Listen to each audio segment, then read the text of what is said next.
इस वीडियो में एंगुलर के प्रोजेक्ट के फ़्लो के बारे में डिटेल में डिस्कशन करेंगे। दोस्तों, फ़्लो पता होना इसलिए ज़रूरी है क्योंकि आपको ये पता होना चाहिए कि कैसे सारे फाइल्स और फ़ोल्डर जो भी यहाँ पे आप देख रहे हैं एक दूसरे के साथ कनेक्टेड हैं। तो उसका फ़्लो क्या है, सबसे पहले कौन रन होता है, कौन से फाइल इंपॉर्टेंट होते हैं, जब भी हम कोई कमांड रन करते हैं तो एग्जैक्टली होता क्या है, कैसे सारे फाइल्स एक दूसरे से कनेक्टेड रहते हैं। तो वो सब कुछ पता चलेगा इस पार्टिकुलर वीडियो में। तो दोस्तों, सबसे पहला एंगुलर के फ़्लो की बात करें, और दोस्तों मैं काफ़ी नोटिस किया हूँ कि जब भी इंटरव्यू होता है तो इस टाइप के क्वेश्चंस अक्सर पूछे जाते हैं। और ये मान के चलिए कि बहुत ही फेमस इंटरव्यू का भी क्वेश्चन है कि एंगुलर का प्रोजेक्ट ऑफ फ़्लो क्या है।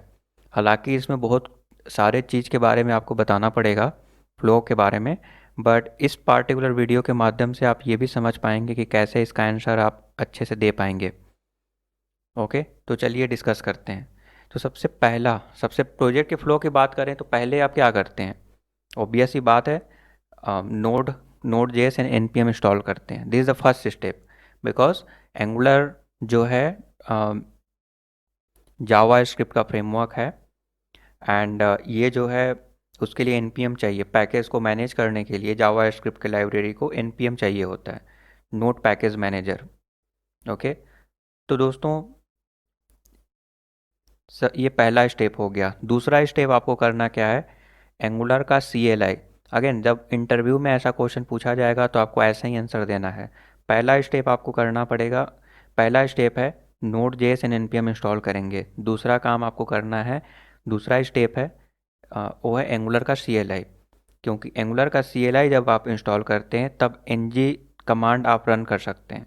एन जी कमांड इसलिए ज़रूरी है क्योंकि एंगुलर में सारा काम, मोस्ट ऑफ द काम आप एंगुलर के सी एल आई के मदद से ही करते हैं।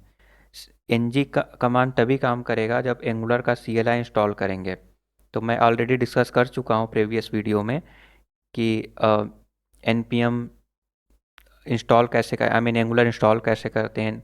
N P M install -g for global and @angular/cli, and particular version देना है तो @ उसका वर्जन दे सकते हैं। तो ये एक बेसिक कमांड है। तो एंगुलर CLI इंस्टॉल करना है, उससे आप प्रोजेक्ट जनरेट कर सकते हैं। तो बेसिक स्ट्रक्चर मैं ऑलरेडी जनरेट किया हूँ और वो फाइल स्ट्रक्चर ऑलरेडी यहाँ पे ओपन है। तो अब देखिए क्या हो गया कि एंगुलर का CLI भी इंस्टॉल हो गया। अगला जो काम करना है वो होता है दोस्तों, प्रोजेक्ट क्रिएट करना है।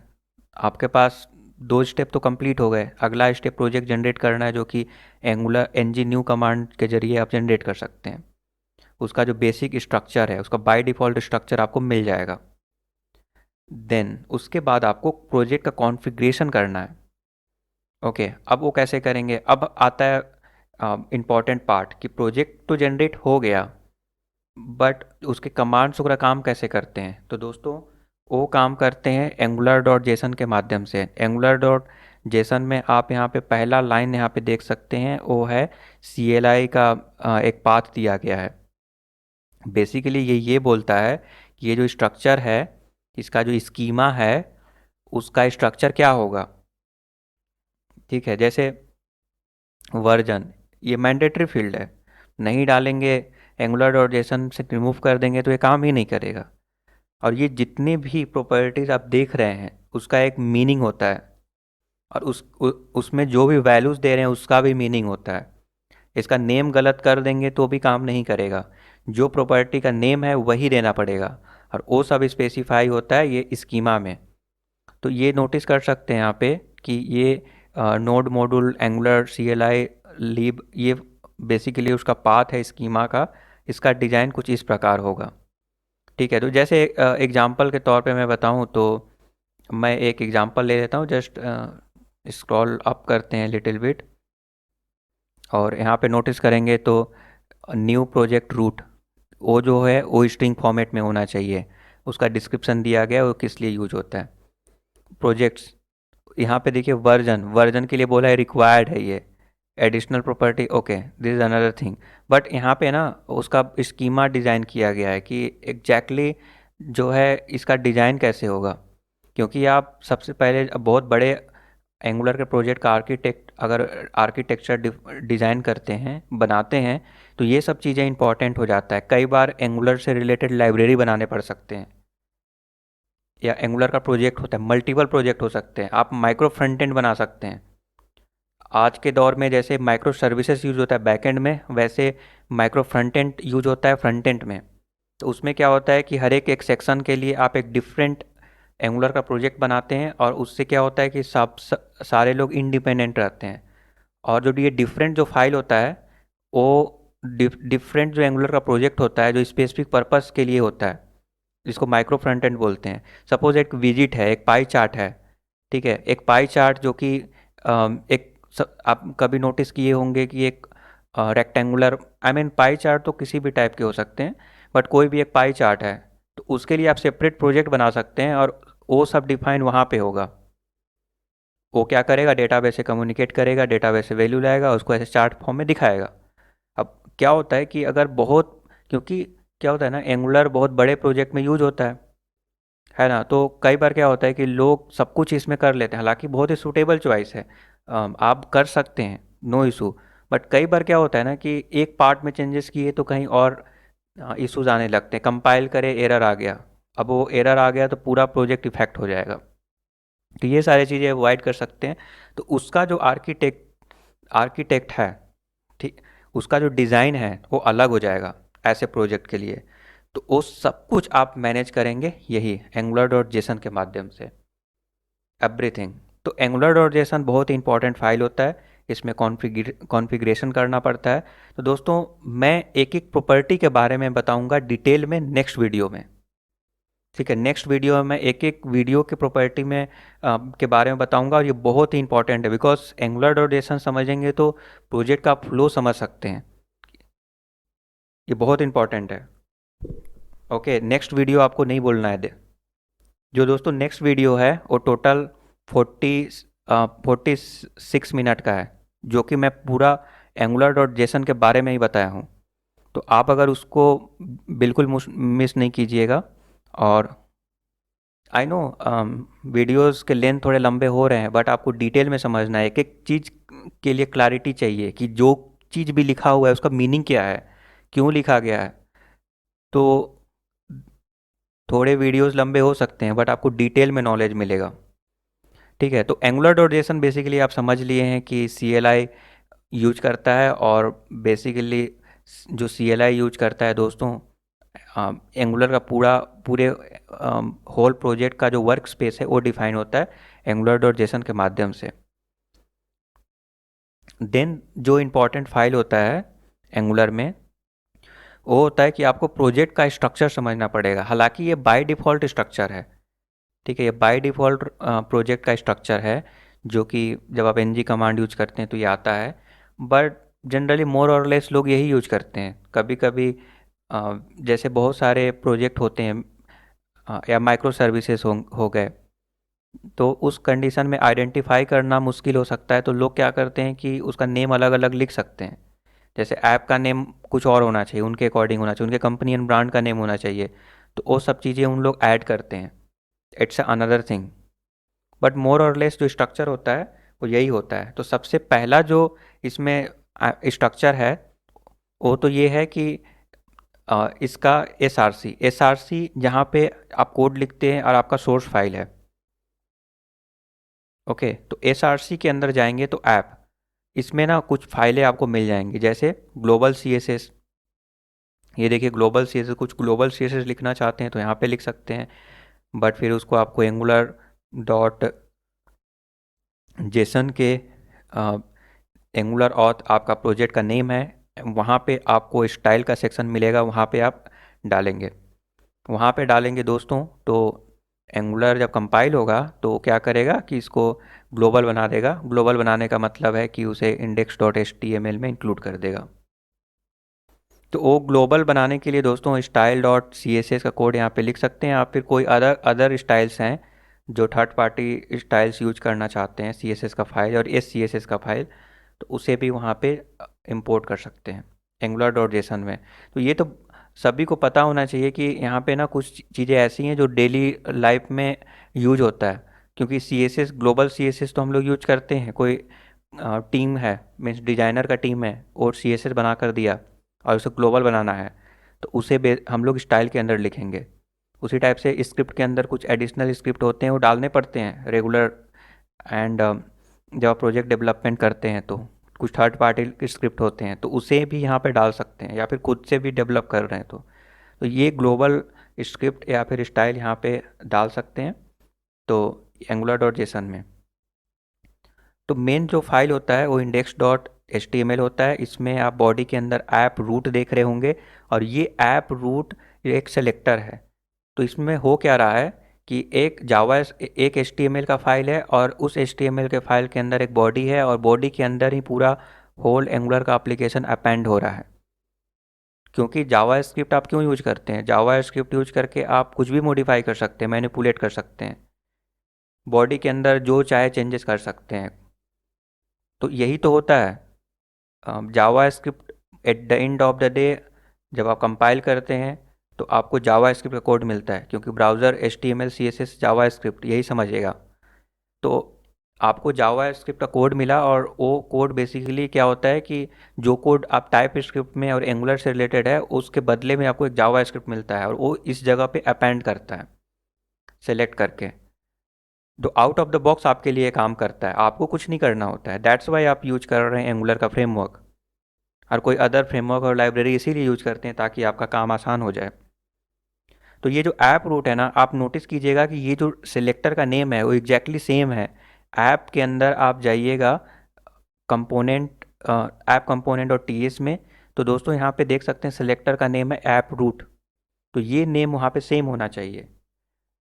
मतलब ये कंपोनेंट तो आपने बना दिया, कहने का मतलब ये है कि कंपोनेंट आपने क्रिएट कर दिया, बट इस कंपोनेंट को यूज कैसे करेंगे वो तो बताना पड़ेगा ना। तो वो यही है, वो कंपोनेंट को यूज करने के लिए देखिए @कंपोनेंट और उसके अंदर एक जेसन है, ठीक है। यहाँ पे नोटिस कर सकते हैं कि एक ऑब्जेक्ट है, और ये ऑब्जेक्ट क्या करता है कि उसमें मेटा डेटा प्रोवाइड करता है।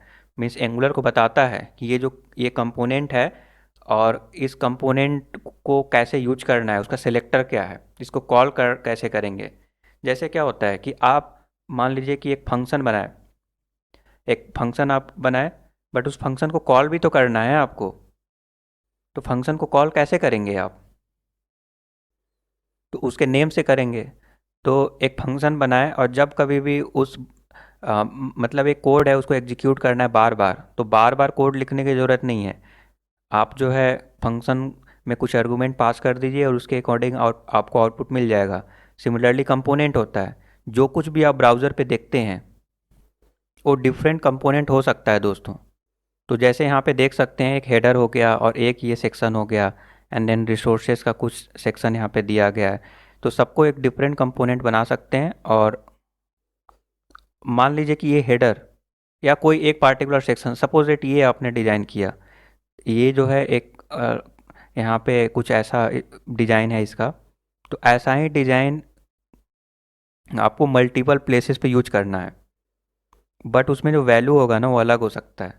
तो इस कंडीशन में क्या करेंगे कि जैसे फंक्शन को कॉल करते थे तो वो सारे चीज़ें बार बार नहीं लिखने पड़ती थी, उसी टाइप से अगर ये इस टाइप का कुछ डिज़ाइन करना है तो बार बार इसके लिए कोड लिखा होगा ये डिज़ाइन बनाने के लिए, HTML CSS का, और कुछ लॉजिकल पार्ट हो सकते हैं इसके अंदर।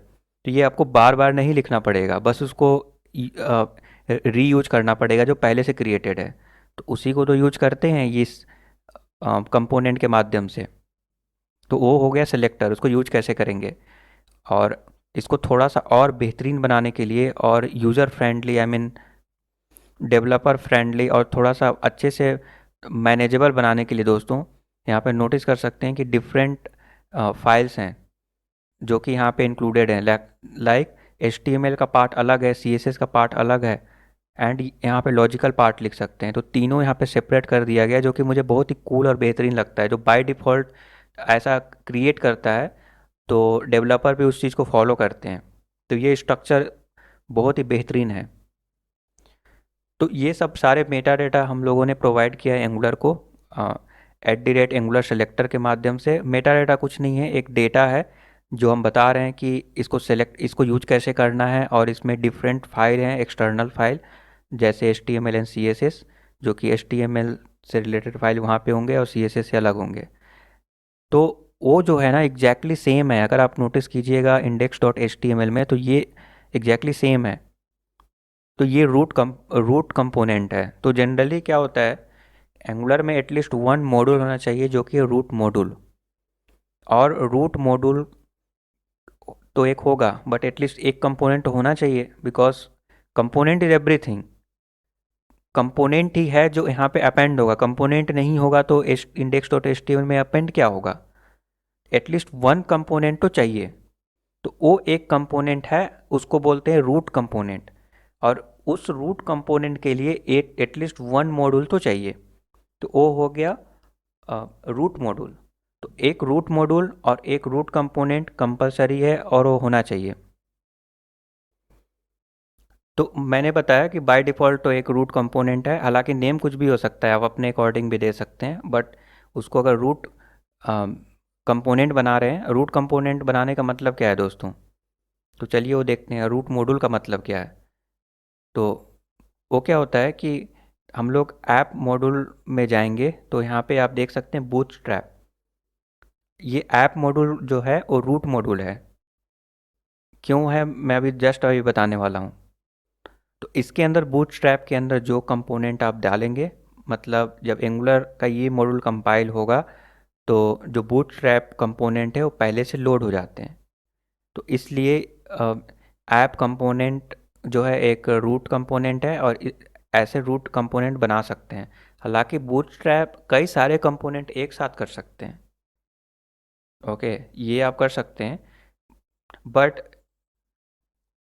जिस सिलेक्टर को आप यहाँ पे यूज कर रहे हैं index.html में, वो हो गया आपका रूट कंपोनेंट, जिस कंपोनेंट के सिलेक्टर को यूज कर रहे हैं। तो ये एक तो चाहिए। दूसरा, अब आप कंपोनेंट के बारे में समझ गए, अब उस कंपोनेंट को रन करने के लिए एटलीस्ट वन मॉड्यूल तो चाहिए, वो है ऐप मॉड्यूल। बट दोस्तों, ये ऐप मॉड्यूल जो होता है ना, वो एंगुलर को बताना पड़ेगा ना कि अ, जब कंपाइल होगा तो ऐप मॉड्यूल कंपाइल होगा कि कौन सा, उसका इंस्ट्रक्शन कहाँ पे है, उसका इंस्ट्रक्शन भी तो देना पड़ेगा एंगुलर को कि ये हमारा मेन मॉड्यूल है, रूट मॉड्यूल है। तो रूट मॉड्यूल बताने के लिए, मतलब हमारे पास कई सारे मॉड्यूल हो सकते हैं और उसमें से कोई एक मॉड्यूल को हम लोग रूट मॉड्यूल बना सकते हैं, जो कि एंगुलर जब लोड होगा तो पहली बार वो रूट मॉड्यूल लोड होगा, और उस रूट मॉड्यूल में एटलीस्ट वन कंपोनेंट जो होगा वो रूट कंपोनेंट होगा, वो वहाँ पे रेंडर होगा। तो इसको बनाने के लिए दोस्तों वो होता है main.ts। ये ही एक एकलौता फाइल है जो जो कि कंपाइल होता है और बिल्ड होता है, एवरीथिंग यही होता है। बस ये इसलिए इम्पोर्टेंट है, अब कोई भी प्रोग्रामिंग लैंग्वेज लीजिए, उसमें से एक फ़ाइल इम्पॉर्टेंट होता है, वो मेन फाइल होता है, और उसी फाइल से सारे कनेक्टेड होते हैं। जितने भी फोल्डर्स, फाइल्स और कुछ भी आप देखते हैं, सब कुछ उससे कनेक्टेड होते हैं। Generally most of the framework library या फिर उसमें ऐसा ही आपको देखने को मिलेगा, यही पैटर्न। उसमें एक मेन फाइल होगा, main.ts फाइल, कुछ भी हो सकता है, मेन इसमें main.ts है। उस मेन फाइल के थ्रू सारे फाइल एक दूसरे से कनेक्टेड होते हैं। तो ये जो main.ts फाइल है ना, इसमें बस 2-4 लाइन का कोड लिखा हुआ है। अब 2-4 लाइन का कोड क्या है, तो यहाँ पे है प्लेटफॉर्म ब्राउज़र डायनेमिक, ये हम लोग इंपोर्ट किए हैं एंगुलर के लाइब्रेरी से, ओके। इंपोर्ट करने के बाद हम लोग एक लाइन इंपोर्ट कर लिए, डॉट, ये फंक्शन की तरह है, डॉट बूटस्ट्रैप मॉड्यूल। जैसे कि मैंने आपको बताया था कि वन कंपोनेंट को बूटस्ट्रैप करना पड़ता है, और उसका जो बेसिक सिंटैक्स है वो दोस्तों ऐप मॉड्यूल में आपने देखा था, वो बूटस्ट्रैप के अंदर लिखना होता है। हालांकि इसके बारे में अभी हम बताएंगे आपको। आप ये इतना सारा कोड देखकर, मतलब फर्स्ट टाइम अगर, ऑफ कोर्स अगर पहले से आप फेमिलियर हैं तो आपको ज़्यादा स्ट्रेंज नहीं लगेगा, बट अगर फर्स्ट टाइम देख रहे हैं तो ये थोड़ा सा अलग लग सकता है। तो इसके एक एक चीज़ के बारे में, एक एक लाइन के बारे में मैं बताऊंगा आपको, बट अभी के लिए इतना समझ लीजिए कि एक इसमें से एक प्रॉपर्टी होता है बूटस्ट्रैप, जो कि वो ये बताता है, ये हम कर सकते हैं कि उसको जब ये मॉड्यूल लोड होगा तो उसके दौरान ये कंपोनेंट भी लोड हो जाएगा, और वही कंपोनेंट, जिस कंपोनेंट को हम index.html में डाल देंगे, वो हमारा रूट मॉड्यूल हो गया, रूट कंपोनेंट हो गया। उसी टाइप से एटलीस्ट वन फाइल जो कि उसी टाइप से एक जो है मेन फाइल होता है, और वो मेन फाइल है main.ts। और main.ts में हम ये डिफाइन करते हैं कि हमारा रूट मॉड्यूल कौन होगा। कंपोनेंट जैसे था वैसे ही रूट मॉड्यूल होता है, उस मॉड्यूल के अंदर कई सारे कंपोनेंट हो सकते हैं। ओके। हालांकि अब कई सारे स्टैंड लोन कंपोनेंट भी आ गए हैं एंगुलर में, बट दोस्तों मैं अगर बताऊं तो एटलीस्ट वन मॉड्यूल तो अभी फ़िलहाल चाहिए। तो वो मॉड्यूल यहाँ पे आप डिफाइन कर दीजिए बूटस्ट्रैप मॉड्यूल के अंदर। तो जस्ट इंपोर्ट किया गया, इंपोर्ट उसका पाथ नेम डाला गया जो कि ऐप के अंदर मौजूद है। ऐप के अंदर वो है app module dot T S, और तो यहाँ पे डाल दिया गया है। एंड अगर वो लोड हो जाएगा तो इट्स ओके, अदरवाइज ये कैच जो है एरर प्रिंट करेगा कंसोल में। तो ये हो गया बेसिक इसका मीनिंग, ये जो मेन डॉट टी एस में लिखा हुआ है। अब दोस्तों देखिए कि आप ऐप डॉट मॉड्यूल आपने यहाँ पे ऐड कर दिया, बूटस्ट्रैप कर दिया। अब ऐप डॉट मॉड्यूल क्योंकि रूट मॉड्यूल है तो सब एक दूसरे से कनेक्टेड हो गए। जैसे कंपोनेंट यहाँ पे कनेक्टेड हो गया, एंड यहाँ पे राउटिंग है, ऐप राउटिंग मॉड्यूल। अब राउटिंग मॉड्यूल में क्या होता है कि जब आप नेविगेट करते हैं, जब राउट आई मीन अभी इसमें कुछ कुछ कोड नहीं लिखा गया, बहुत ही बेसिक इसका स्ट्रक्चर है। बट राउटिंग क्या होता है कि जब कुछ भी आप ब्राउज़र में, दोस्तों मैं ब्राउज़र ओपन कर लेता हूँ, स्लैश करके कुछ भी अगर यहाँ पे डालते हैं उसको बोलते हैं राउट, उसको नेविगेट कर सकते हैं। उसका पाथ पाथ अगर डालेंगे नेविगेट करने के लिए, तो कौन सा कंपोनेंट लोड होना चाहिए और कहाँ लोड होना चाहिए, तो ये सब इंस्ट्रक्शन आप यहाँ पे देख सकते हैं। ठीक है, तो वो सब इंस्ट्रक्शन आप देंगे राउटिंग में कि राउट अगर ये होगा, मतलब पाथ अगर ये होगा तो कौन सा कंपोनेंट लोड होगा और कहाँ लोड होगा। आप जो है फीचर मॉड्यूल भी बना सकते हैं। मीन्स एक सपोज दैट एक प्रोजेक्ट है जिसमें स्टूडेंट हो गया, टीचर्स हो गए, पेरेंट हो गए, ये तीन अलग अलग मॉड्यूल हो सकते हैं और तीनों फीचर मॉड्यूल हो सकते हैं। मतलब एक दूसरे से ज़्यादा कनेक्शन नहीं रहेगा तीनों में। तो उसको ऑर्गेनाइज ऐसे करके प्रोजेक्ट को आप ऑर्गेनाइज कर सकते हैं। और फीचर मॉड्यूल में लेजी लोडिंग भी यूज कर सकते हैं, बिकॉज जब स्टूडेंट अगर कोई लॉगिन कर रहा है तो स्टूडेंट से रिलेटेड ही चीज़ें जो है इंपोर्ट होंगी, आई मीन डाउनलोड होंगी ब्राउज़र में, पूरा प्रोजेक्ट डाउनलोड नहीं होगा। तो ये बेहतरीन हो जाता है। तो जो सेक्शन को आप लोड कराना चाहते हैं उसी सेक्शन को आप लोड कर सकते हैं, और बाकी सेक्शंस डाउनलोड नहीं होंगे ब्राउज़र में। इससे आपका एप्लीकेशन फास्ट हो जाएगा। बहुत बड़ा जब एप्लीकेशन हो जाता है तो ये छोटे छोटी ऑप्टिमाइजेशन आपको करना पड़ता है। तो ये सब चीज़ें आप कर सकते हैं, और एंगुलर को डिवाइड करके आप उसका स्ट्रक्चर भी बेहतरीन हो जाता है, मेंटेन करना आसान होता है। तो अब क्योंकि उसको आप सेपरेट करते हैं तो उसके कई सारे एडवांटेज ऑटोमेटिक आपको मिल जाएंगे। तो इस प्रकार से डिफरेंट कंपोनेंट आप लोड कर सकते हैं। तो एक तो उपाय ये हो गया कि राउटर के माध्यम से कंपोनेंट लोड करते हैं, दूसरा सेलेक्टर के माध्यम से। राउटर के माध्यम से एक चीज़ और आपको करना पड़ता है कि आपको राउटर आउटलेट करके एक यहाँ पे ऐड करना पड़ता है। हालांकि यहाँ पे अभी नहीं है, मैं आगे बताऊँगा आपको, या फिर मेरे पास दूसरा प्रोजेक्ट है, मैं अभी क्विकली मैं ओपन करता हूँ।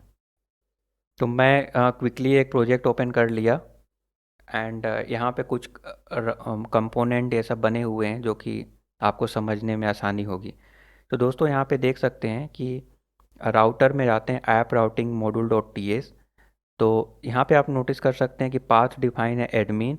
जब हम पाथ एडमिन डालते हैं तो लोड चिल्ड्रेन मीन्स यहाँ पे फीचर मॉड्यूल यूज किया गया है, लेजी लोडिंग भी बोल सकते हैं। तो जब कोई एडमिन यूज करेगा तो एडमिन से रिलेटेड मॉड्यूल्स, और कुछ भी नहीं डालेगा तो ऑथेंटिकेशन से रिलेटेड मॉड्यूल जो है फीचर मॉड्यूल लोड होगा। मतलब ऑथेंटिकेशन से रिलेटेड फीचर मॉड्यूल का मतलब क्या है? तो सपोज दैट कोई यूज़र है, अभी लॉगिन किया नहीं है, मतलब आपके वेबसाइट विजिट किया, एंगुलर का एप्लीकेशन विजिट किया, तो अभी उसने लॉगिन तो किया नहीं है, और ऐसा तो पॉसिबिलिटीज है ना कि हो सकता है उसको क्रेडेंशियल ही ना मालूम हो। तो जब फर्स्ट टाइम पेज लोड हो रहा है, तो फर्स्ट टाइम लोड में हम सारे मॉड्यूल को लोड कर देंगे सपोज दैट, तो क्या होगा, एप्लीकेशन बहुत स्लो हो जाएगा। क्योंकि उसको तो अभी लॉगिन तो करने दें पहले, लॉगिन करने के बाद अब उसके बाद का जो चीज़ें हैं ना, लॉगिन करने के बाद जो प्रोटेक्टेड रिसोर्स हैं फॉर एग्जांपल, उसको एक्सेस करने के लिए फिर सब कुछ को लोड करेंगे। डैशबोर्ड से रिलेटेड चीज़ें, अगर एडमिन अगर लॉगिन किया तो एडमिन से रिलेटेड डैशबोर्ड और उससे रिलेटेड कंपोनेंट सब कुछ हम लोड करेंगे। बट अभी विजिट ही किया है तो हम पूरे एप्लीकेशन को लोड क्यों करेंगे? तो हम लोग क्या करते हैं, उसके लिए लेजी लोडिंग काइंड ऑफ कर सकते हैं। लेजी लोडिंग आपने बहुत सुना होगा, वो यही होता है कि आप फीचर मॉड्यूल को लोड कर सकते हैं ऑन डिमांड। मतलब अगर कुछ कुछ भी यहाँ पे नहीं पाथ दिए, मीन्स ये पाथ अगर मैच होगा, ये पाथ मैच होने का मतलब क्या है कि कोई जस्ट डोमेन नेम डाला या आईपी एड्रेस, तो वो अगर पाथ डालता है, ओके, सपोज रूट बोल देते हैं, रूट डोमेन जो भी, वो कुछ भी नहीं डाला सपोज दैट, तो ऑथ से रिलेटेड मॉड्यूल लोड होंगे। और ऑथ से रिलेटेड मॉड्यूल का मतलब क्या है, ऑथेंटिकेशन से रिलेटेड मॉड्यूल, उसके अंदर जो कंपोनेंट होंगे वो ऑथेंटिकेशन से रिलेटेड होंगे। ऑथेंटिकेशन से रिलेटेड कंपोनेंट होते क्या क्या हैं, तो save password, I mean reset password हो गया, लॉगिन हो गया, साइन अप हो गया, ओके, और भी कुछ बेसिक जो जानकारी होता है प्रोजेक्ट के बारे में, वो सब आप दिखा सकते हैं। तो ये उस समय की है, जब लॉगिन कर गया तब हम एडमिन लॉगिन किया तो एडमिन से रिलेटेड कंपोनेंट को उसे दिखाएंगे, वहाँ पे उसको फॉरवर्ड कर देंगे, उससे रिलेटेड होगा। सपोज दैट इसमें ना एक स्कूल का एप्लीकेशन है, स्टूडेंट पेरेंट एंड टीचर्स, ये तीनों अलग अलग हमको हम कंपोनेंट बना सक आई मीन मॉड्यूल बना सकते हैं, और उसको बोलते हैं फीचर मॉड्यूल। तो तीनों को हम अलग अलग बना सकते हैं, और उस अलग अलग में जो लॉगिन करता है, जिस टाइप का यूजर है, उसी से रिलेटेड चीज़ों को डाउनलोड करेंगे, सारे चीज़ों को डाउनलोड नहीं करेंगे। तो ये तो हो जाता है दोस्तों, जो कि हम डिफाइन करते हैं। तो अब हम आते हैं क्विकली राउटर आउटलेट के बारे में बता देता हूँ। एंड हालांकि ये सब आगे भी डिस्कस करेंगे, बट पहले से अगर थोड़ा बहुत आइडिया होता है तो सेकेंड टाइम और अच्छे से समझ में आएगा।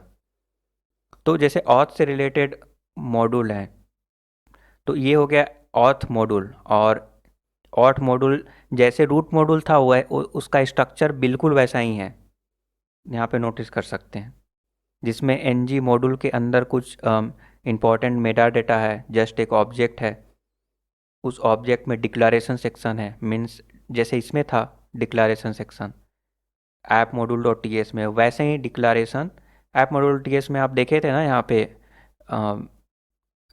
पे डिक्लारेशन था, एंड देन इंपोर्ट का सेक्शन था, प्रोवाइडर का सेक्शन था, एंट्री कंपोनेंट, बूटस्ट्रैप, इतने सारे सेक्शन थे। इसमें थोड़े कम है क्योंकि अब ये फीचर मॉड्यूल है, तो बहुत सारे चीज़ें इसमें नहीं चाहिए। ये रहा ये रहा feature module auth module dot T S. तो इसमें डिक्लारेशन चीज़ चाहिए कि इसमें कौन कौन से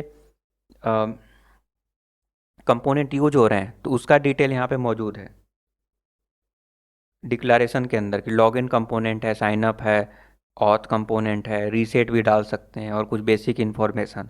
ये जस्ट एक एग्जांपल प्रोजेक्ट में ओपन किया हूँ, बट आप जो है बहुत कुछ कर सकते हैं यहाँ पे।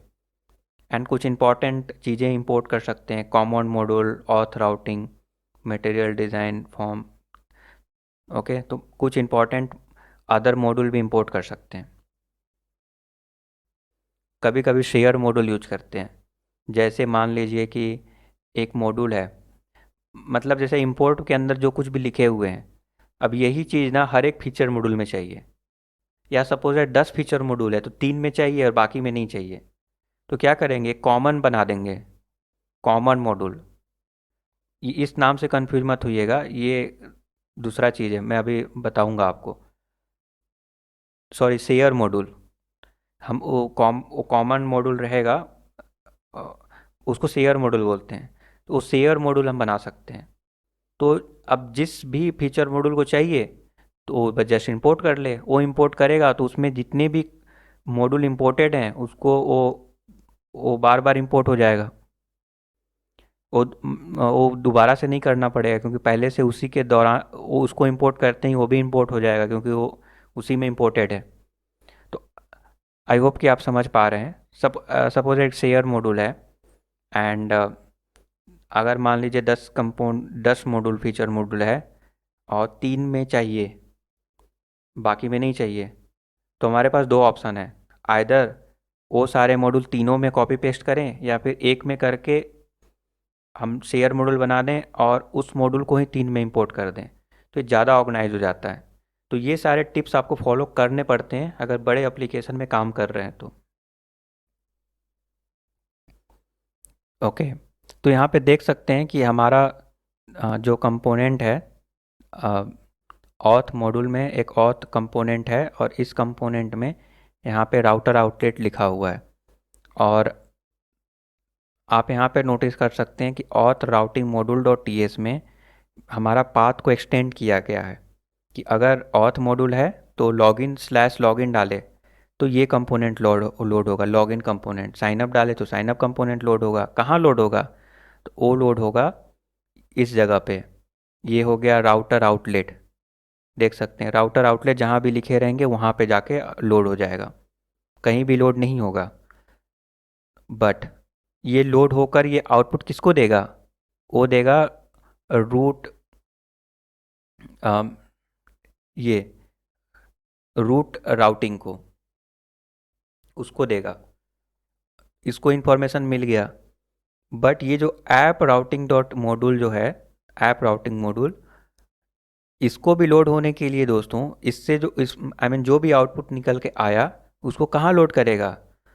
तो उसको लोड करने का इंस्ट्रक्शन हम देंगे राउटर आउटलेट के माध्यम से। वो हो गया app component dot H T M L. यहाँ पर लिख दिया राउटर आउटलेट। मतलब ये हो गया कि ये राउटर, सबसे पहले समझिए, ऑथ मॉड्यूल में एक राउटिंग था, जो कि वो राउटिंग लोड हो रहा था auth component dot H T M L में। और वो लोड होने के बाद उसका पैकेज बनाकर वो दिया रूट राउटिंग को। मीन इसको पेरेंट बोल सकते हैं, उसको चाइल्ड बोल सकते हैं। पेरेंट को दे दिया। अब पेरेंट कहाँ लोड करेगा? तो जहाँ पे राउटर आउटलेट होगा। यहाँ पे फ़िलहाल app component dot H T M L में है, तो वहाँ पे जाकर लोड हो जाएगा। तो ये जो है ना बेसिक इसका फ्लो है जो मैं बता रहा हूँ। तो इस प्रकार से जो है कैसे एक दूसरे से कनेक्टेड हो जाते हैं सब।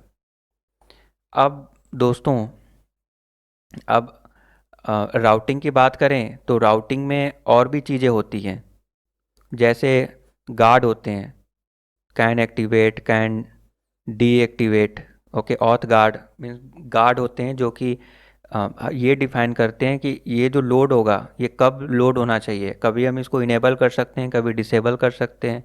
यूज़र ऑथेंटिकेटेड है तो फिर उसको कुछ चीज़ें दिखा सकते हैं, अदरवाइज एक टाइप का प्रोटेक्शन हम दे सकते हैं। उसको नहीं दिखाएंगे, जो यूज़र लॉगिन नहीं है, प्रोटेक्टेड रिसोर्स, वो नहीं देख सकता विदाउट वैलिड क्रेडेंशियल। तो वो सब चीज़ें मैनेज करने के लिए यहाँ पे गार्ड यूज हो गया। देन दोस्तों क्या होता है कि हमारे पास अब कंपोनेंट तो आ गया। अब कंपोनेंट में सपोज दैट ये इसी कंपोनेंट की बात करते हैं, लॉगिन कंपोनेंट ले लीजिए। ठीक है, तो पहले एक HTML ओपन कर लेता हूँ, फिर TS, फिर CSS, एंड अगला होता है spec.ts। ये 4 फाइलें हैं। अब देखिए हमारा कंपोनेंट जो है वो है login component dot T S. ठीक है, तो इसमें सब कुछ इंक्लूडेड है, सेलेक्टर, ये जो मैंने आपको बताया। तो ये जो लॉगिन कंपोनेंट है, कई बार क्या होता है कि ऐसा समझिए कि हमारे पास 10 कंपोनेंट है टोटल, और उस 10 कंपोनेंट को एक ही यूनिक आई मीन एक फंक्शन चाहिए जो 10 एक साथ यूज करें। तो कैसे करेंगे? डेटा शेयर करना है, 10 कंपोनेंट जो है एक दूसरे से कनेक्टेड हो जाए, दोनों का स्टेट मैनेज हो। अभी स्टेट मैनेजमेंट भी, स्टेट क्या होता है? जस्ट वेरिएबल का वैल्यू, ऐसे मानिए, कंफ्यूज नहीं होना ये इस टाइप के टेक्निकल टर्म से। तो एक वैल्यू जो स्टोर होता है, ओके, उसको बोलते हैं स्टेट। उसका एक स्टेट है, वो वेरिएबल का वैल्यू चेंज भी हो सकता है। तो वो जो स्टेट है वो मैनेज रहेगा, मतलब सब लोग उसके वैल्यू को एक्सेस कर सकते हैं और हम मॉडिफाई भी कर सकते हैं उसे। मॉडिफाई करेंगे तो उनको भी वो मॉडिफाइड वैल्यू मिलेगा। तो हमको ऐसा कुछ करना है तो क्या करेंगे? तो उसके लिए हम लोग सर्विसेज यूज करते हैं, मतलब थोड़ा सा और ऑर्गेनाइज कर सकते हैं। जैसे सर्विसेज में क्या होता है कि वो डेटाबेस के साथ कम्युनिकेट करता है, उसमें हम लोग एपीआई कॉल करते हैं। बट बोलेंगे डायरेक्टली कंपोनेंट में क्यों नहीं कर सकते? कंपोनेंट में भी कर सकते हैं, बट क्योंकि 10 कंपोनेंट है हमारे पास, और 10 कंपोनेंट जो है वो भी बैकएंड से जुड़े हुए हैं, उनका यूआरएल अलग हो सकता है, ऐसा हो सकता है। या कुछ ऐसे आर्गुमेंट वो पास करेंगे जिसके अकॉर्डिंग उन्हें डिफरेंट आउटपुट चाहिए होगा, तो उसके अकॉर्डिंग डिफरेंट आउटपुट उन्हें मिलेगा। बट लेटर ऑन अगर हमको कुछ भी मॉडिफाई करना हुआ, ऐसा मॉडिफिकेशन जो दसों में करना हुआ, मतलब दसों के लिए, दसों कंपोनेंट के लिए ज़रूरी है वो मॉडिफाई, तो क्या हम अगर कॉमन अगर सर्विस अगर नहीं बनाते तो करते क्या? 10 जगह जाकर चेंज करते। क्योंकि डायरेक्टली अगर एपीआई कॉल एंड एवरीथिंग अगर एक कंपोनेंट में कर रहे हैं, हर एक कंपोनेंट में सेपरेटली कर रहे हैं, तो 10 जगह जाकर चेंज करना पड़ेगा। सर्विसेज होगा तो एक जगह ही कर देते, और उसी सर्विसेज के मेथड से सभी लोग कनेक्टेड हैं। अब सर्विस क्या है दोस्तों? एक क्लास है, मतलब सर्विस एक थोड़ा सा आउट ऑफ द बॉक्स कुछ फीचर प्रोवाइड कर देता है। जैसे सिंगलटन डिज़ाइन पैटर्न को फॉलो करता है, किया जा सकता है कि एक सर्विस है वहाँ पे उसका जो सर्विस मीन्स क्या, क्लास है, जैसा ऐसे समझिए क्लास है। बट क्लास में प्रॉब्लम क्या है दोस्तों? इसका जितना बार आप ऑब्जेक्ट क्रिएट करेंगे वो सारे ऑब्जेक्ट की स्टेट अलग अलग हो जाते हैं, राइट? इसका मतलब सारे स्टे आई मीन उसके ऑब्जेक्ट की स्टेट अलग अलग हो जाते हैं। आपने एक ऑब्जेक्ट क्रिएट किया एक क्लास का, जिसमें उसके कुछ क्लास में होते क्या हैं, प्रॉपर्टी होते हैं, मेथड होते हैं। तो वो जो प्रॉपर्टी का जो वैल्यू है, और या फिर जो मेथड है कुछ रिटर्न कर रहा है, तो सबके लिए ना अलग अलग करेगा। मतलब ऐसा नहीं होगा कि एक ऑब्जेक्ट क्रिएट किए और उस ऑब्जेक्ट के माध्यम से किसी भी वैल्यू को मॉडिफाई कर दिए, तो वो मॉडिफाई केवल उसी ऑब्जेक्ट में काम करेगा, वो रिफ्लेक्ट करेगा चेंजेस, हर एक में नहीं करेगा। ठीक है? तो बट सर्विसेज अगर होता तो क्या करते? तो सर्विसेज एक यूनिक फीचर हो जाता है, ये थोड़ा सा अलग हो जाता है। सर्विसेज जब एंगुलर में बनाते हैं, मैं क्विकली एक सर्विस को दिखाता हूँ वो कैसा दिखता है। तो मैं यहाँ पे जाता हूँ सर्विसेज, एंड यहाँ पे लेट से एक जेनरिक सर्विस है जो कि post put get API post file, इसके लिए अलग अलग है। तो अब यहाँ पे नोटिस कीजिएगा, अब सब लोग जिसको भी एपीआई कॉल करना है ये मेथड यूज करके करेंगे, एक सर्विस बना दी है। फ्यूचर में अगर पोस्ट के लिए कुछ चेंजेस करना है, सपोज हेडर कुछ ऐड करना है या उसका जो वैल्यू आया वो सभी में मॉडिफाई होना चाहिए, ऐसा कर सकते हैं। तो हम यहाँ पे मॉडिफाई कर देंगे, वो सभी में रिफ्लेक्ट कर जाएगा। और किसी एक में चाहिए तो जहाँ पे इसका रिस्पॉन्स आ रहा है वो वहाँ पे मॉडिफाई कर देगा। एक में चाहिए तो वहाँ तो हो ही जाएगा ना, सिंपल सी बात है। बट अगर अलग अलग एक ही चेंजेस सभी में चाहिए तो इस जगह पे करना ज़्यादा बेहतरीन होता है। तो हम बहुत ही ऑर्गेनाइज्ड और रीयूजेबल कोड बना सकते हैं इस टाइप से। तो ये हो गया दोस्तों सर्विस। सर्विस हम लोग यूज करते हैं, सर्विस के बारे में डिटेल में डिस्कस करते हैं, करेंगे जब हम लोग सर्विस डिस्कस करेंगे। अभी शॉर्ट में समझते हैं। तो इस प्रकार से सर्विस यूजफुल हो जाता है, मेनली डेटाबेस के साथ कम्युनिकेशन एंड कॉमन कोड को शेयर करने के लिए हम लोग सर्विसेज का यूज करते हैं। अब दोस्तों क्या होता है कि सर्विस यूज कर रहे हैं, उसके एपीआई कॉल कर रहे हैं, बट हम चाहते हैं कि जितने भी एपीआई कॉल हो रहे हैं वो जो है सब में जो है एक हेडर ऐड हो जाए, या कोई ऑथेंटिकेशन से रिलेटेड टोकन सभी में ऐड हो जाए, हमें बार बार नहीं करना पड़े। तो फिर हम ऐसे कैसे कर सकते हैं कि कोई भी मीन्स एक ऐसा गेट बनाना चाहते हैं, एक ऐसा दरवाज़ा बनाना चाहते हैं कि कोई भी एपीआई कॉल होगा तो बैकएंड के पास जाने से पहले उसके पास जाएगा और वहाँ पे हमारे पास कुछ ऐसे पावर होंगे जो हम कंट्रोल कर सकते हैं। वहाँ से आने वाले रिस्पॉन्स को कंट्रोल कर सकते हैं और यहाँ से जाने वाले रिक्वेस्ट को कंट्रोल कर सकते हैं, उसके वैल्यू को मॉडिफाई कर सकते हैं, उसमें एडिशनल मॉडिफाई आई मीन उसके प्रॉपर्टी आई मीन कुछ भी कर सकते हैं। मॉडिफाई करना मतलब है कुछ एडिशनल प्रॉपर्टीज ऐड कर दिए या एनीथिंग। और वहाँ से आने वाले को भी हम कुछ भी मॉडिफाई कर सकते हैं। सपोज दैट वहाँ से कोई वैल्यू आया, मैं चाहता हूँ कि कोई भी वैल्यू आए ना उसको हम लोग अगर उसमें करेंसी है तो हम लोग इंडियन में कन्वर्ट कर देंगे। जो कंट्री में लॉगिन किया गया है या जो सेट किया गया उसी में हम कन्वर्ट कर देंगे। एग्जाम्पल के तौर पे बता रहा हूँ, ये एक जस्ट एग्जाम्पल है, उसमें कई सारे क्वेश्चन आ जाएंगे फिर कि वो तो ऐसे भी कर सकते हैं वैसे भी कर सकते हैं, इसके बहुत सारे वे हैं मानते हैं, बट एग्जाम्पल के तौर पे मैं बता रहा हूँ। तो वो हम वहाँ पे कर सकते हैं। तो उसके लिए हम क्या करेंगे, उसके लिए हम लोग इंटरसेप्टर यूज करेंगे। तो बहुत सारे इंटरसेप्टर होते हैं कि अगर कोई एरर आया तो यहीं पे कंट्रोल कर देंगे एरर के वैल्यू को। सपोज एरर का कोड आया 401, बट यूज़र को थोड़ी पता है 401 का मतलब क्या होता है। यूज़र तो नॉर्मल यूज़र होता है, वो तो प्रोग्रामर आपके जैसा है नहीं। तो इस कंडीशन में क्या होगा कि उसको वो 401 नहीं बताएंगे, हम लोग बताएंगे कि एग्जैक्टली इसका मीनिंग क्या होता है।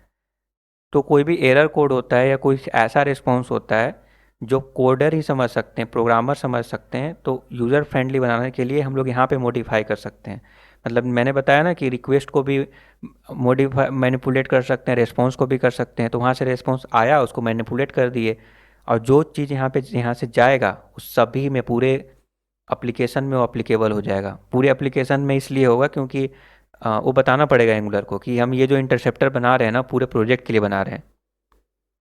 तो वो कैसे बताएंगे, तो ऑब्वियस सी बात है, वो तो यहाँ पे app module dot root module में ऐड कर दिए, सभी के लिए हो जाएगा। किसी फीचर मॉड्यूल में ऐड कीजिएगा तो केवल उस फीचर मॉड्यूल का ही होगा।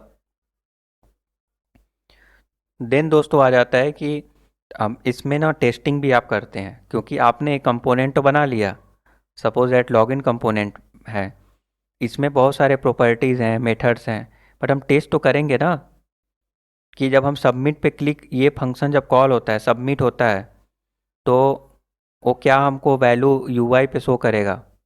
मतलब ऑब्वियस सी बात है, ये सबमिट होगा तो क्या होगा, एपीआई कॉल होगा, एपीआई कॉल करके वैल्यू देगा। वैल्यू अब सबमिट में जो है अगर फॉर्म अगर वैलिड है तो मुझे करेक्ट रिस्पॉन्स मिल जाएगा, अदरवाइज़ नहीं मिलेगा।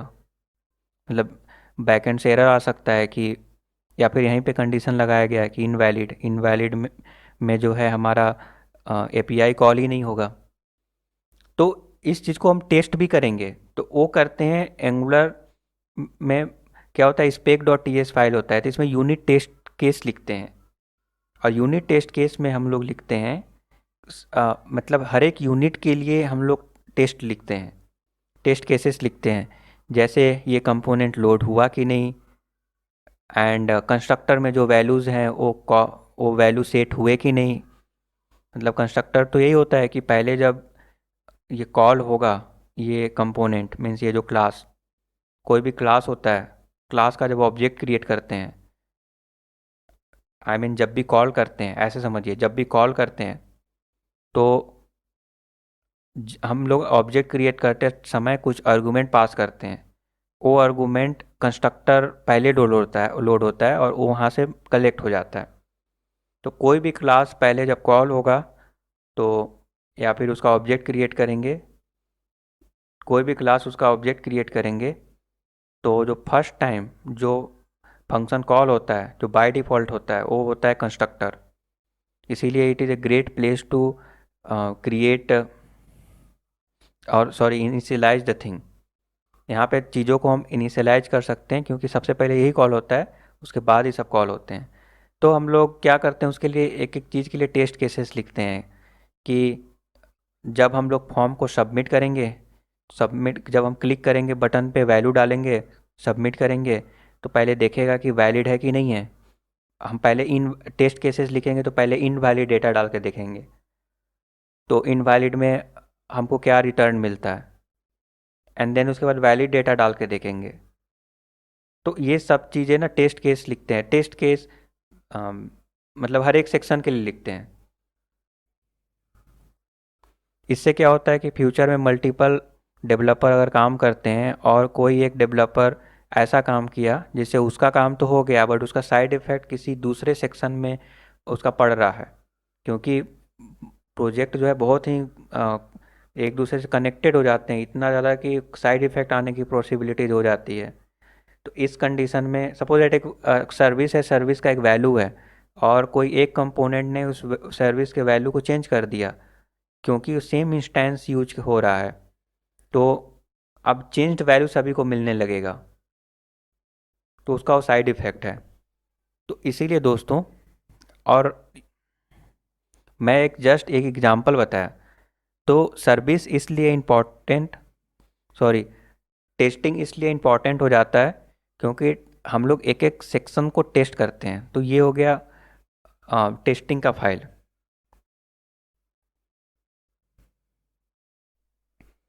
एंड टेस्टिंग भी हो गया। तो इस प्रकार से और भी होते हैं चीज़ें, जैसे एक जो कंपोनेंट होता है उसमें पाइप्स चाहिए, डायरेक्टिव चाहिए, तो भी हमको उसके अकॉर्डिंग कॉन्फ़िगर करना पड़ेगा। तो ये हो गया।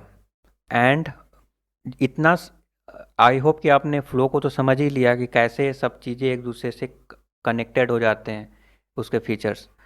अब दोस्तों क्या होता है कि अब हमको कंपाइल करना है। हम लोग इतना सब कुछ कर लिए, अब हमको कंपाइल करेंगे, बिल्ड करेंगे, ऑब्वियस सी बात है। तो बिल्ड करने के लिए हम एंगुलर का CLI यूज करेंगे एंड उसका डिटेल एंगुलर डॉट जेसन में मौजूद है। तो यहाँ पे बिल्ड होने के लिए देख सकते हैं, यहाँ पे मौजूद है बिल्ड का सेक्शन। और बिल्ड में हम लोग कुछ इन्फॉर्मेशन देते हैं कि बिल्ड होगा तो उसका जो आउटपुट होगा वो किस डायरेक्टरी में होगा, तो उसका डिटेल यहाँ पे दे दिए। कौन सा मेन TS फाइल है जिसको कंपाइल करना है, मीन्स टाइप स्क्रिप्ट के फाइल को कंपाइल करते हैं तो उसको ट्रांसफाइल बोलते हैं। तो वो दोस्तों हो जाता है main.ts। एटलीस्ट सिंगल फाइल तो होना चाहिए जिसको आप ट्रांसफाइल करेंगे या कंपाइल करेंगे। तो वो मेन फाइल बता दिए, उसका मेन इंडेक्स डॉट HTML बता दिए। तो जो भी बिल्ड से रिलेटेड चीज़ें हैं वो हम बता दिए। तो क्योंकि main.ts लिख दिए तो मेन कंपाइल होगा, मेन कंपाइल हो गया तो मेन में जो है एटलीस्ट वन मॉड्यूल इंपोर्ट किए हुए हैं, वो कि रूट मॉड्यूल है, तो रूट मॉड्यूल कंपाइल हो गया। And root mode I mean उससे रूट मॉड्यूल कनेक्ट हो गया। रूट मॉड्यूल के अंदर एटलीस्ट वन कंपोनेंट है तो कंपोनेंट कनेक्ट हो गया। अब उस रूट मॉड्यूल में सर्विस राउटिंग है तो राउटिंग कनेक्ट हो गया। राउटिंग में जो जो कंपोनेंट लोड होने चाहिए, कोई अगर पाथ नेविगेट करता है तो वो जो है वो कंपोनेंट लोड हो जाएगा। और उस कंपोनेंट में HTML CSS Java script and उस कंपोनेंट से रिलेटेड जो टाइप स्क्रिप्ट का फाइल है, मीन्स जो लॉजिकल पार्ट है, वो सब एक दूसरे से कनेक्टेड हो गए। और उसमें हम लोग सर्विसेज यूज करते हैं, उसको इंजेक्ट करते हैं, तो इससे सर्विसेज जो है कनेक्ट हो गया। एंड कोई भी API कॉल होगा तो इंटरसेप्टर से होके जाएगा, हालांकि ऑप्शनल होता है। तो इंटरसेप्टर कनेक्ट हो गया। और HTML में हम लोग डायरेक्टिव एंड पाइप्स यूज करते हैं तो डायरेक्टिव एंड पाइप्स कनेक्ट हो गया। एंड एक चीज़ और है कि हम लोग राउट में ऑथ गार्ड यूज करते हैं, वेरियस टाइप के गार्ड होते हैं, तो गार्ड वहाँ पे कनेक्ट हो गया। तो एंगुलर से रिलेटेड जितने भी चीज़ें हैं एक दूसरे से कनेक्टेड होते जाते हैं इस प्रकार से। और तो this is the basic flow of angular application. Now अब आप बिल्ड कीजिए, फिर उसको डिप्लॉय कीजिए। अगला स्टेप तो यही होता है कि बिल्ड करना है एंड डिप्लॉय करना है। Okay, and then that's it. बस अब रेगुलर उसको मेंटेन कर सकते हैं, उसके बेस्ट प्रैक्टिसेस को फॉर मेंटेन करते समय जो है बेस्ट प्रैक्टिसेस फॉलो कर सकते हैं, ताकि आपका कोड जो है बहुत ही क्लीन एंड सफिशिएंट हो। तो कोड बेस को clean and sufficient, sorry, efficient भी बनाना ज़रूरी है। तो क्लीन एंड एफिशिएंट अगर कोड होगा तो ये सारे बेस्ट प्रैक्टिसेस आपको फॉलो करने पड़ेंगे, मेंटेन करने पड़ेंगे, ताकि लॉन्गर रन में सारे डेवलपर कोलैबोरेट करके अच्छे से काम कर सकें। So this is all about this angular का फ्लो, एंगुलर का project flow. And next video में हम लोग बात करेंगे पैकेज एंगुलर डॉट जेसन के बारे में। एंगुलर डॉट जेसन के एक एक प्रॉपर्टी एंड उसके वैल्यूज़, इसका यूज केस, सब कुछ डिटेल में बात करेंगे। तो ये अगर आप समझ लेते हैं तो प्रोजेक्ट का जो स्ट्रक्चर है, जो आर्किटेक्ट है, बहुत अच्छे से डिज़ाइन कर पाएंगे। और कभी कुछ को कॉन्फ़िगर करना पड़ेगा तो आप बहुत अच्छे से कर सकते हैं। तो नेक्स्ट वीडियो मिस नहीं कीजिएगा। Thank you for watching this video.